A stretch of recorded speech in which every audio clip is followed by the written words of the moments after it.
नमस्कार दोस्तों।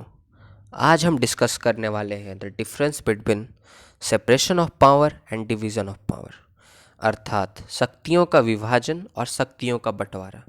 इन दोनों में क्या अंतर है? तो दोस्तों, सेपरेशन ऑफ पावर को समझने से पहले हमें समझना पड़ेगा ऑर्गन्स ऑफ गवर्नमेंट। मॉन्टेस्क्यू एक फिलोसफर थे जिन्होंने ऑर्गन्स ऑफ गवर्नमेंट का बात किया था। हम सभी जानते हैं कि गवर्नमेंट के 3 मुख्य अंग होते हैं। There are 3 main organs of government, that is legislature, executive and judiciary. Legislature का काम है लॉ मेकिंग, एग्जीक्यूटिव का काम है लॉ इम्प्लीमेंटिंग और जुडिशियरी का काम है सेटलिंग डिस्प्यूट। तो सेपरेशन ऑफ पावर का दोस्तों मतलब होता है the distribution of power between the organs of government.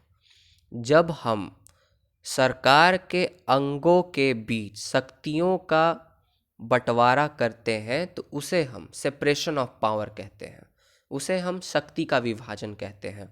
अर्थात लेजिस्लेचर सिर्फ लॉ मेकिंग का काम करेगा, एग्जीक्यूटिव लॉ इम्प्लीमेंट करने का काम करेगा और जुडिशियरी सेटलिंग डिस्प्यूट का काम करेगा।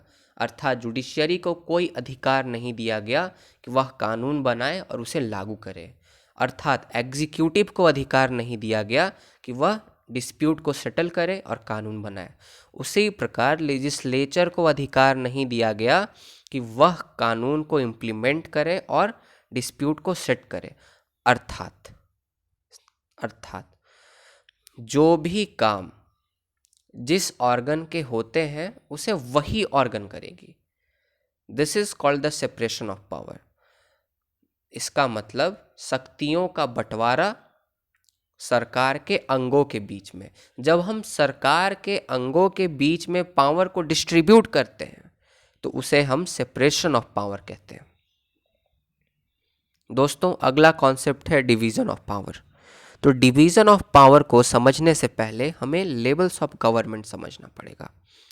वैसे तो हमारे इंडिया में 3 टियर गवर्नमेंट है, union government, state government and local level government. पर जनरली अभी हम 2 ही लेवल के गवर्नमेंट को हम कंसिडर करते हैं, यूनियन गवर्नमेंट और स्टेट गवर्नमेंट।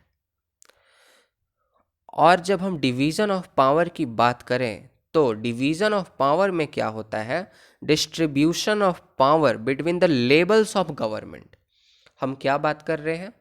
स्टेट लेवल के गवर्नमेंट को पावर देना, सेंट्रल लेवल के गवर्नमेंट को पावर देना।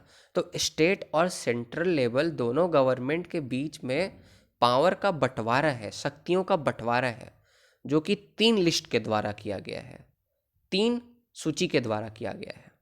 That is union list, state list and concurrent list. Union list पर कौन कानून बनाएगा? सेंट्रल गवर्नमेंट कानून बनाएगा।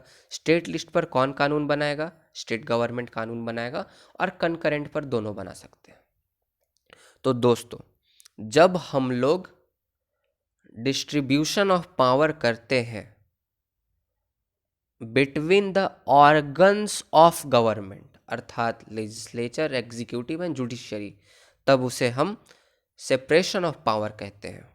और जब हम डिस्ट्रीब्यूशन ऑफ पावर करते हैं between the levels of government, that is between the union government and state government, जैसे डिफेंस, कम्युनिकेशन, इंटरनेशनल अफेयर्स कौन संभालेगा? तो सेंट्रल गवर्नमेंट। पावर डिवाइड कर दिया गया। उसी प्रकार law and order and police कौन देखेगा? State government. तो ये डिवीजन ऑफ पावर। और division of power is the characteristic of the federal system. तो जो फेडरलिज्म है, जो संघवाद का प्रिंसिपल है, वहाँ डिवीजन ऑफ पावर अवश्य देखने को मिलेगा।